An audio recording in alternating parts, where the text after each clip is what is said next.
Mathabhanga high school, ওই স্কুলের একজন স্টুডেন্ট ক্লাসে আসেনি, তো স্যার একটু বকাঝকা করেছিলেন, তো তার বাড়ির লোকেরা থানায় গিয়ে এফআইআর করেছে, কমপ্লেন করেছে, স্যারকে রীতিমতো কোর্টে যেতে হয়েছে, কেস হয়েছে স্যারের নামে, স্যারকে বেল জামিন নিয়ে আসতে হয়েছে।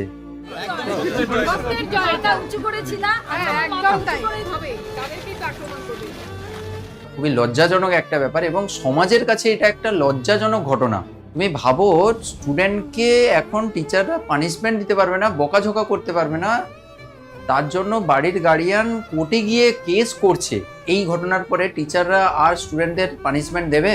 স্টুডেন্টরা এতে সাহস পেয়ে যাচ্ছে, স্টুডেন্টরা এতে তাদের কনফিডেন্স বাড়ছে যে আমাকে মেরে কে তো কুছ নেই কর সকতা হ্যায়। মানে ওরা কি তৈরি হবে বলতো, তারা একটা গুন্ডা তৈরি হবে। হ্যাঁ, কিছু একটা বললে দেখে নেব, এরকম একটা ব্যাপার আর কি। তো আর পড়াশোনা করবে? বাচ্চারা টুকটাক যাটুকু পড়াশোনা করে আসে, ওই বকাঝকা করলে, একটু পানিশমেন্ট দিলে ওর ভয়ে পড়াটা করে আসে।